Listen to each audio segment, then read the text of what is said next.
보건복지위원회 소속 김하숙 의원님의 질문이 있겠습니다. 김하숙 의원님 나오셔서 질문하여 주시기 바랍니다.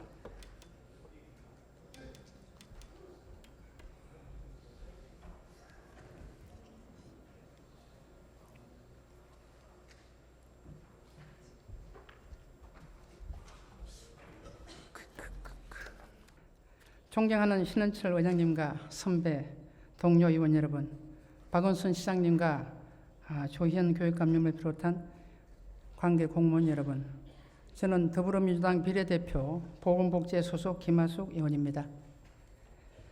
저는 지난 1년 동안 현장에 답이 있다는 소신을 의정활동의 목표로 정하고 소외된 복지시설을 중심으로 86곳에 이르는 현장 방문을 실시하였습니다. 그동안 경험을 바탕으로 오늘 주요한 사항을 몇 가지 질문하겠습니다. 시장님, 바른데 앞으로 좀 나와 주십시오.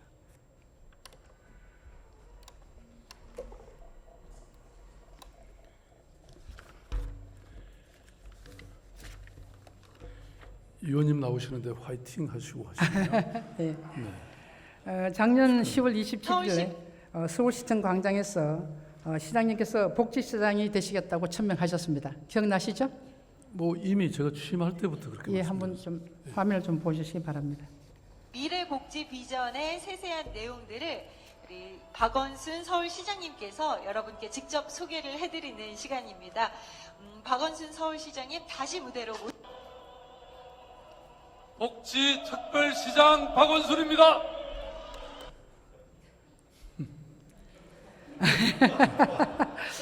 이게 바로 작년입니다.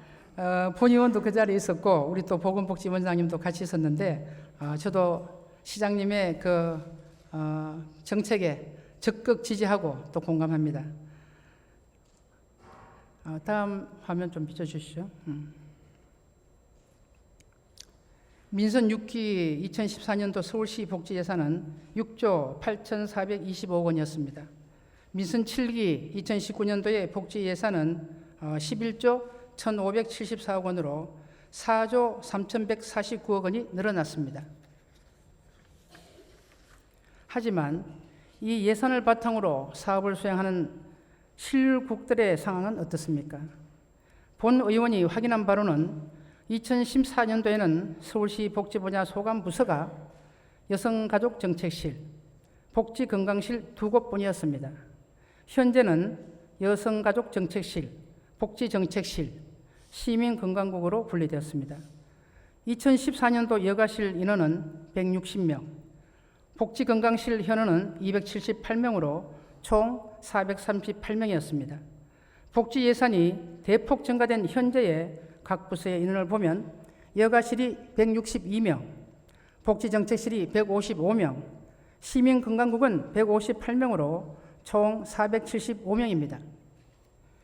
5년 전에 비해서 복지 예산은 4조 넘게 증액이 되었지만 서울시 복지분야에 근무하는 공무원은 고작 37명이 정원되었습니다. 참고로 비슷한 예산의 교육청은 본청에 근무하는 인원만 737명입니다. 서울 시민을 위해 복지가 잘 이루어지기 위해서는 서울시에 근무하는 우리 복지 관련 담당 공무원들의 근무 여건 역시 잘 이루어져야 된다고 하는데 본 의견은 이렇게 생각하는데 시장님은 동의하십니까? 예, 약간 좀 숫자의 차이가 있는 것 같습니다. 네. 지금 말씀하신 예산은 그렇게 늘어난 게 맞는데요. 지금 아까 말씀하신 것처럼 여성가족정책실, 또 복지정책실, 시민건강국 네. 그 직원은 2014년 425명에서 503명으로 약 한 18.5% 증가됐고, 네. 그다음에 이 일을 사실 또 본청 공무원만 하는 게 아니기 때문에 산하재단의 경우에는 2개 재단만 있었는데 지금 5개 재단으로 늘어나서 인원이 약 2.5배가 늘어났고, 네. 또 이걸 실제 현장에서 수행하는 사회복지사들은 약 2,200명 정도. 실제 본청에 이제 제가 따진 거는 보건복지 분야에 근무하는 공무원만 얘기한 겁니다. 37명 정원된 거를. 근데 이제 실제는 복지는 그걸 아까 예산이 이렇게 늘어난 것은 네네. 단순히 복지 정책실만이 아니고 제가 이제 보건복지위원회 소속이니까 가족 그쪽만 정책실이라든지 파악했습니다. 이것도 다 포함해서 네, 네. 있기 때문에 따라 사람도 그만큼 뭐 물론 충분치는 않죠. 그렇지만 지금 아까 말씀하신 것보다는 훨씬 더 많습니다. 그보다는 조금 더 낫다 이 말씀이죠? 예. 저도 보건복지위원회 소속입니다.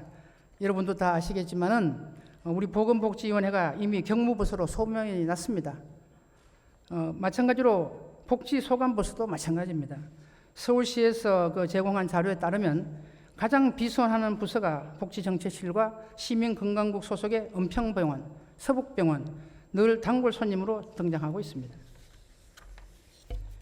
예산은 계속 늘어나는데 행정 담당 인력이나 뒷받침하는 것은 제자리 걸음 또는 뒷걸음질 치고 있습니다.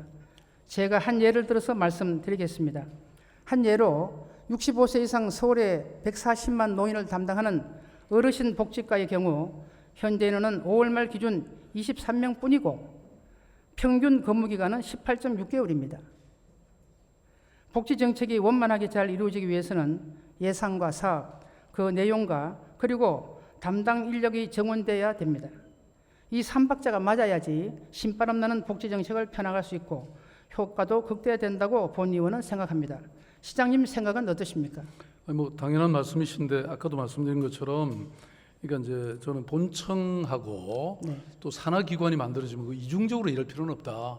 그래서 오히려 권한과 인원을 산하기관에 내려보내라. 그래서 아까도 말씀드린 것처럼 과거에 2014년에는 2개 재단밖에 없었는데 지금은 5개 재단으로 늘어났고 인원도 한 2.5배. 그래서 아시다시피 복지재단, 사회서비스원, 여성가족재단, 서울시 공공보건의료재단 뭐 이런 게 이렇게 늘어났고 더 나아가서 더 일선에서 일하고 있는 복지시설에서는 약 저희들이 지금 2,200명이죠 추가로 이 사회복지사들을 채용했습니다. 그런데 왜 그 복지 분야에 근무하는 사람들이 18.6개월 만에 이게 자꾸 이게 교체가 되는 이유는 뭐라고 시장님은 생각하십니까? 뭐 지금 다른 부서도 사실은 비슷한 데가 많습니다. 아니 뭐 그리고 그거는 이제 시장님 말씀은 그러신데요. 그리고 또 하나 예. 제가 말씀드리고 싶은 거는 네, 말씀하세요. 이게 지금 총액 인건 비자라 그래서 서울시 공무원의 숫자를 딱 이 중앙정부가 네. 행안부가 이렇게 묶어놓고 예, 있습니다. 통제하고 있죠. 사실 저는 그 조금 더 늘어나야 된다고 생각하거든요. 예. 이렇게 보시다시피 이렇게 사업이 늘어나고 네. 예산도 늘어났는데 좀 더 사실은 공무원 숫자를 늘리면 좋은데 네. 그리고 문재인 대통령의 정책이 이 공공부문의 일자리를 늘려야 되고 그리고 그것을 유럽과 한국을 비교하면 유럽은 우리보다 사실은 이런 공공기관에 종사하는 숫자가 3배가 많거든요. 네. 이런 것들은 중앙정부의 큰 정책이 좀 바뀌어야 저희들도 조금은 더 자유롭게 할 수 있는 것 같습니다. 그런 또 저도 뭐 그거는 충분히 문제도 이해를 합니다. 있다는 그러나 말씀을 드립니다. 국가적인 차원에서는 그렇게 보더라도 또 서울시장님께서 1,000만 시민의 복지시장이 되시겠다고 크게 외쳤습니다. 작년에. 그러면 1,000만 시민의 복지를 잘 다스리기 위해서는 그 실무자들이 신이 나야 됩니다. 제가 또 뭐 군인 출신이기 때문에 어쩔 수 없이 군대 얘기를 하는데 군대가 만약 전쟁을 해도 숫자로 먼저 따지는 거 아닙니까? 사람이 일을 하는 거고 머릿수가 전쟁하는 거고 그 다음에 무기입니다.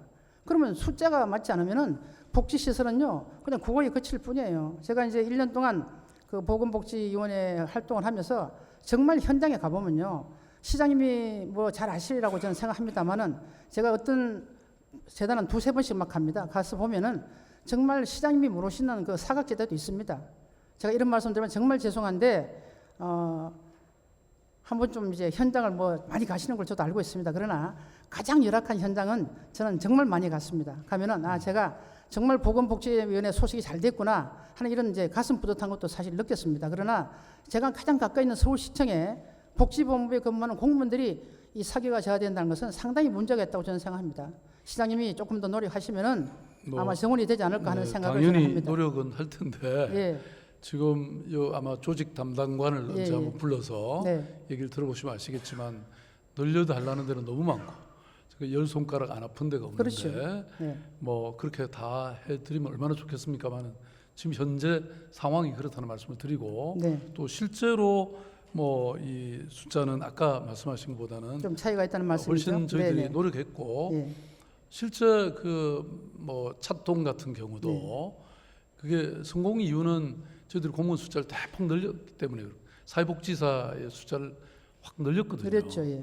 예, 그게 저는 성공 비결이라고 생각하는데 네. 문제는 이게 또 우리가 만족할 수 있을 만큼 늘리는 데는 아까 그런 어려움이 있다는 거죠. 지금 서울시는 그 총액 인건 비제가 거의 지금 다 찼습니다. 그래서 네. 더 그 숫자를 늘려야 되는데 이게 참 또 마음대로 되지 않더라고요. 이제 시장님께서 7선으로 들어가시면서 이제 잘 아시겠지만 이 복지라는 게 사실 해보면 끝이 없습니다. 왜냐하면 우리가 이제 애기들이 태어나서 요람에서 무덤까지 모든 것을 책임지는 게 복지입니다. 그럼 천만 시민이 행복하게 살아야 된다는 것은 뭐 시장님의 바람이고 저도 또 그것을 원하는데 그것을 또 수행하는 것은 또 사람입니다. 그 가장 또 중요한 것은 서울시청 공무원들입니다. 제가 1년 동안 쭉 상대를 해보면은 정말 공무원들이 열심히 하는 것을 인정합니다. 하나 그래도 일부 조금 이게 너무 인원이 모자라서 정말 그 경무부서가 있다는 것을 시장님이 좀 기억을 하시고 뭐 제 마음을 알아주셔서 너무 감사드리고요. 아닙니다. 제가 같이 한번 노력 보건복지를 한번 하시죠, 뭐. 네, 알겠습니다. 네. 계속해서 질문하겠습니다.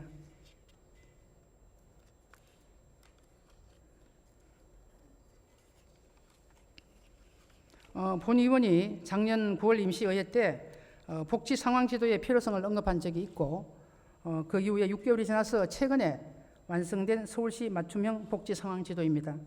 통계는 서울시에서 제공받았습니다. 여기서 시장님께 한 가지 질문 드리겠습니다.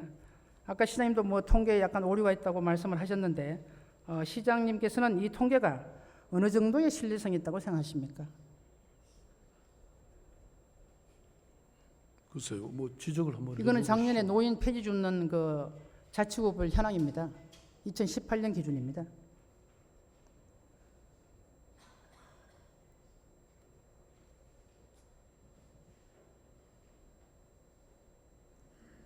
시장님께서는 이거의 신뢰도를 얼마나 보십니까?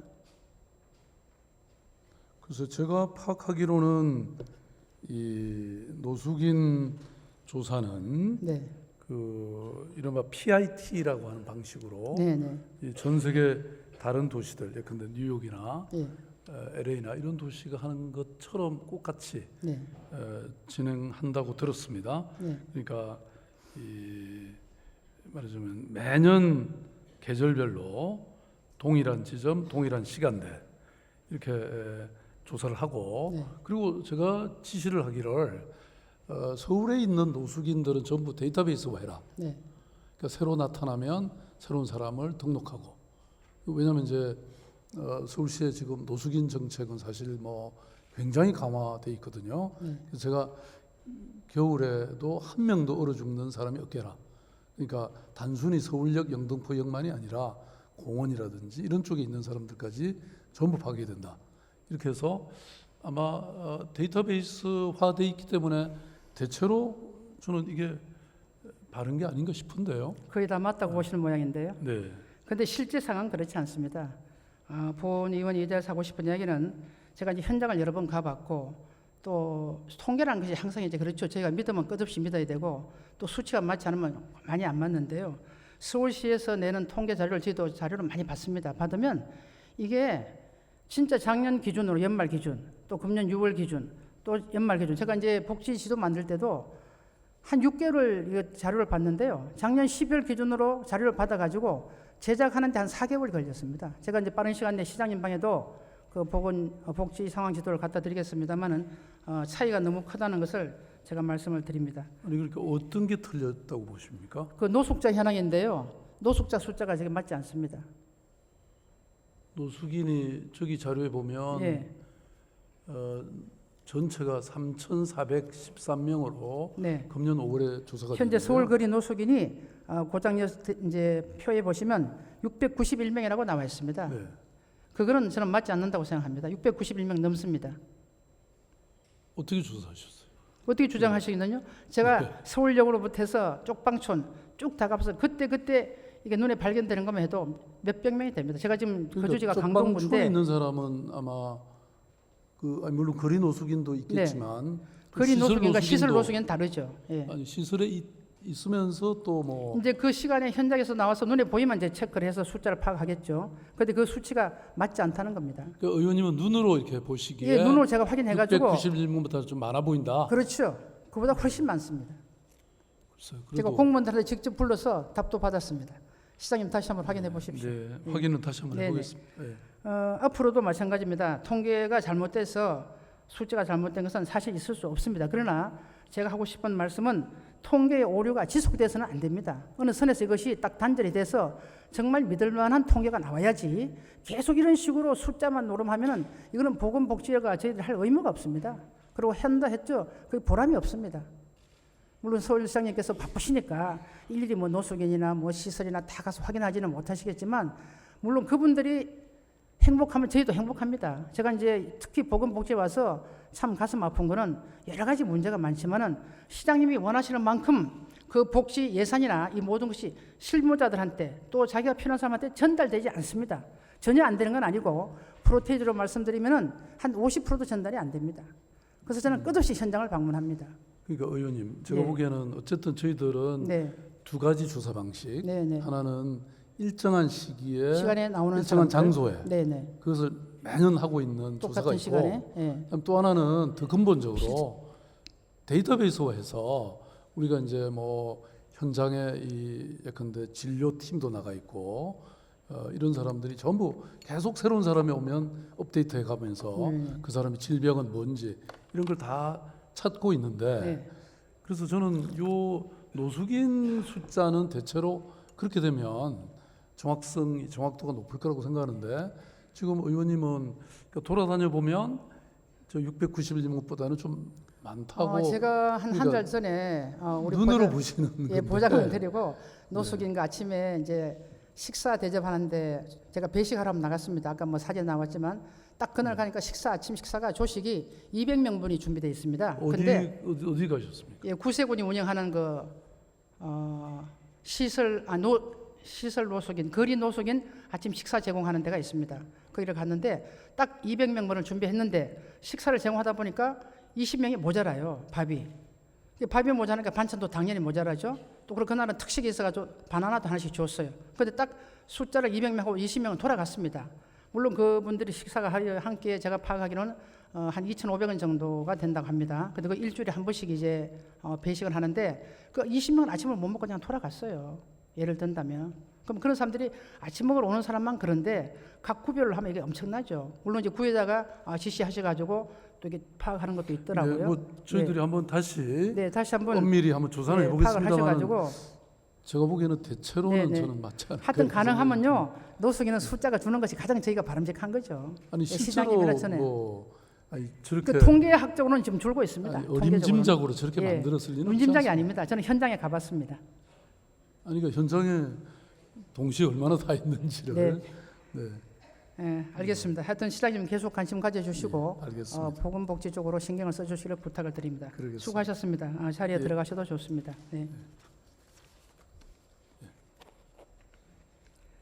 다음은 교통공사 사장님 오셨으면 바른 대로 좀 나와 주십시오.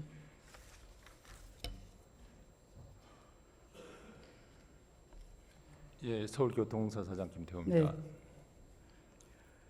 장애인 이동권에 대해서 조금 질문을 하겠습니다. 본 의원이 1974년 8월 15일에 지하철 1호선이 개통되었습니다. 그날 제가 그때 나이가 젊었기 때문에 서울역에서 수원까지 가기 위해서 탑승을 하고 가려고 마음을 먹었는데 너무 승객이 많아서 중간에 남영역에서 내린 그런 기억이 있습니다. 저는 지금도 현장 방문이 없는 날에는 주로 지하철을 이용해서 시의회로 출퇴근을 하고 있습니다.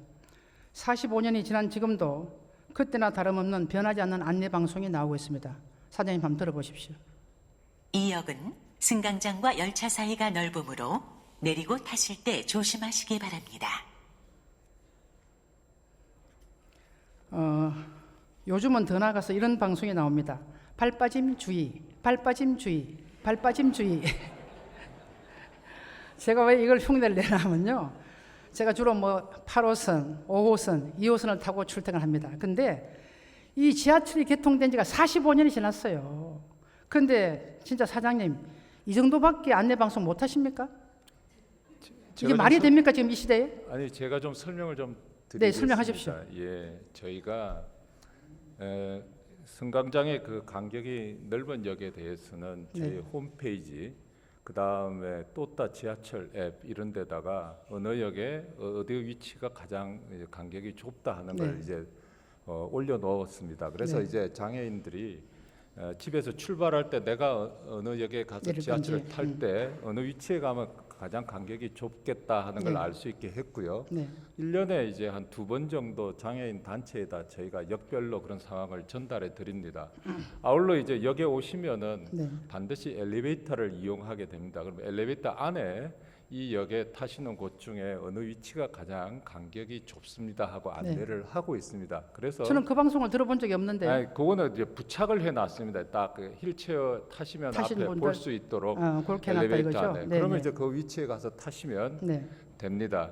근데 이제 탈 때는 간격이 좁은 위치를 선택해서 타실 수 있지만 목적지에 도착하시면은 또 탄 곳하고 내리는 곳에는 간격이 다를 수 또 있지 다르죠, 않습니까? 예. 그래서 부득이 또 장애인들은 또 전동차 안에서 이동이 참 불편합니다. 그렇죠. 타셨던 곳에서 내리게 네, 됩니다. 그래서 저희가 부득이 이제 간격이 넓은 역에 간 경우에는 전동차 내에서 이 역은 전동차 열차와 그 승강장 간격이 넓은 역이니까 주의해 주십사 하고 부탁을 드리고 있습니다. 네.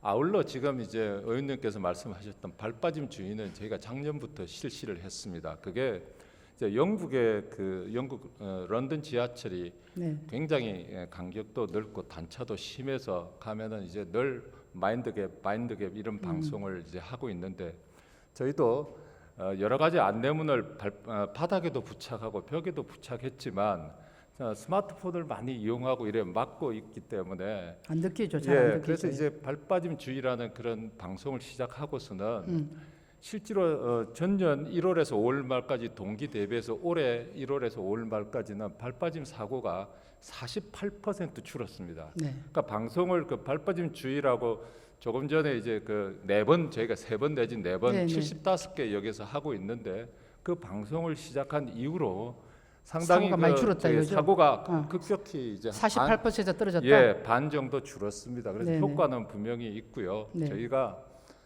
뭐 여러 가지 형태의 발빠짐 주의에 대한 여러 가지를 해봤었는데 그것이 현재로서는 가장 효과가 있고 그럼 지금 그 멘트가 공사 사장님께서는 가장 좋은 멘트다 이렇게 말씀하셨어요. 저희가 가장 좋은 멘트라기보다는 짧은 시간 안에 전동차가 문을 여닫는 순간에 해야 되는 방송이 되게 많습니다. 네. 여기 환승역은 어디고 또 예. 뭐 여러 가지 하는 순간에 짧고 강하게 할 수 있는 방송 안내는 그것이 가장 효과적이었다는 저희 생각을 하고 그렇게 있습니다. 판단하신다 이거죠? 예, 그리고 효과도 있고요. 예. 그 다음에 저희가 이제 뭐 발빠짐에 대해서는 뭐 그것 말고도 뭐 간격이 넓은 데는 기본적으로 직선 승강장이 건설됐으면 발빠짐 사고가 없을 텐데 네. 곡선이니까. 예전에 이제 곡선으로 하다 보니까 전동차는 직선이고 그렇죠. 그러다 보니까 이제 간격이 넓은 데는 뭐 굉장히 넓습니다. 그래서 고무발판을 저기 쭉 대는데 네. 이 고무발판을 대는 것도 전동차가 이렇게 지나다니다가 좌우 진동이 생기면 그 고무발판을 치게 됩니다. 그래서 그렇죠. 그 고무발판을 대더라도 뭐 간격이 좀 넓은 데가 있고 또 그렇습니다. 그래서 이제 만약에 이제 몸이 불편하거나 장애인들이 어떤 빠짐 사고에 대해서 저희가 불편해하는 경우에는 역무실로 전화를 하시면은 도착하는 역에 저희가 이동용 발판을 가지고 대기했다가 또 서비스를 해드립니다. 그래서 뭐 그런 것들도 저희가 나름대로 최선을 다해서 지금 준비하고 있고 방송은 뭐 말씀하시는 것처럼 이제 승강장이나 전동차 안에서는 그 타고 내리는 순간에 해야 되는 방송의 시간이 굉장히 제한적이라서 지금 들으시는 것처럼 기본적인 방송을 이렇게 하고 있습니다. 네, 제가 마저 설명하겠습니다. 지금도 그 장애인들은 30cm 이상 떨어진 지하철을 탑승하려고 하면 가끔 그 출퇴근 시간에 본인들이 저한테 직접 그랬어요. 생명의 위험을 느낀다. 출근은 분명히 해야 되는데 이게 탁 오다가 이렇게 문에 걸리면 진짜 우리나라가 이제 사람들이 인성이 각박해져 가지고요. 아무도 그걸 돌봐주지 않습니다. 그리고 장애인들 휠체어를 타고 이거 탁 끼면 사람들이 와서 이렇게 해야 되는데 이 장애인을 그냥 투명인간 취급합니다. 투명인간. 손을 안 대요. 이것이 굉장히 심각한 문제인데 물론 그것이 이제 공사 사장님 책임은 아닙니다. 현재 세태가 그렇게 되지만 또 그 사람들만 그런 게 아니고 유모차를 끌고 온 애기 엄마들도 굉장히 그런 이게 사고를 많이 겪었다는 거예요. 저도 그 민원 참 많이 받았어요. 물론 제가 보건복지 있다 보니까 그런지 모르겠는데 제가 드리고 싶은 말씀은 1,000만 시민이 이용하는 지하철인데 사실 뭐 자가용도 많이 타지만 전철 이용료가 굉장히 많지 않습니까? 지금 서울시에. 그 서울시의 이게 발입니다, 지하철은. 그걸 총 책임지는 공사 사장님은 제가 볼 때도 지난번에 몇 에서 사고 나고 지금 말씀으로는 사고가 48% 삭감이 됐다 그러는데 실제 상은 또 조금 차이가 있습니다. 그래서 제가 이제 이런 그걸 하는 이유는 지금 이제 보직 받으신 지가 얼마나 되시죠? 제가 서울교통공사 사장으로서는 2년이 지났습니다. 2년 지나셨네요. 예. 그러면 이제 완전히 베테랑이시니까 좀 더 좋은 방법으로 지하철이 잘 운영될 수 있는 방법을 연구해 주시면 고맙겠습니다. 예, 그렇게 하겠습니다. 예. 들어가셔도 좋습니다.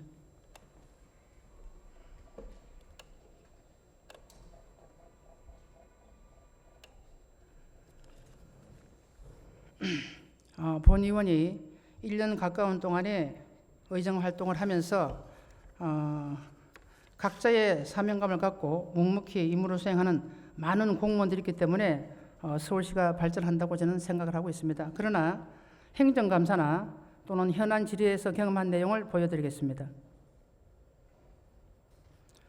제가 지난번에도 서울시 공무원들의 답변 3종 세트를 말씀드렸는데 오늘은 2탄입니다. 1번이 관례대로 했습니다. 2번이 예산은 확보되어 있는데 집행시 타 부서와의 형평성에 어긋납니다. 3번이 시장님 관심 및 공약사항입니다. 이것은 뭐 여러분들 다 동의하시죠? 잘못된 관행을 우리가 사실 뭐 질문을 안 할 수가 없죠. 하면은 아주 일사불란하게 관례대로 했습니다. 아니면 보직받은 지 얼마 안 됩니다. 예산이 없습니다. 저는 1년 동안 그 말 들었습니다. 그 다음에 현장에 필요한 내용들을 확인해가지고 왜 필요한 조치가 제때 이루어지지 않느냐 하고 질문하면은 예산은 확보됐습니다. 그러나 집행을 하면 타 부서에서 또 불만을 말하기 때문에 형평성에 어긋납니다. 주로 이런 답변이 나옵니다.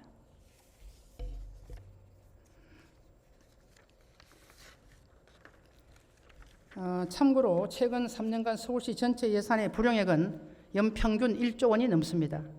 웬만한 서울시 내 자치구 1년 예산과 맞먹는 예산입니다. 집행부의 새로운 사업에 대해서 심의하는 과정에서 준비가 아직 부족한데 또 검증도 안 돼 있는데 어떻게 해서 이 부분이 사업이 진행이 됐느냐 하고 제가 질문하면 집행부 공무원들은 기다렸다는 듯이 시장님 관심 및 공약사항입니다. 이게 정답입니다. 저는 이 말 여러 번 들었습니다. 다음부터는 사업 내용이 준비도 잘 되고 또 신뢰가 가는 부분이 많아서 질문했을 때 위와 같은 답변을 들을 수 있는 기회가 더 많아졌으면 하는 게 본 의원의 희망사항입니다. 문재인 정부와 더불어 서울시 민선 7기의 성공을 위해서 제가 할 수 있는 일은 앞으로도 현장의 목소리를 잘 반영해서 필요한 발언은 공과 사를 구별해서 때로는 쓴소리도 마다하지 않겠습니다. 그것이 제가 10대 의회에서 수행해야 할 소명이라고 저는 생각하고 있습니다. 앞으로도 좋은 정책은 지속적으로 추진할 수 있도록 적극적인 의정 활동을 하겠습니다. 경청해 주셔서 감사합니다. 충성.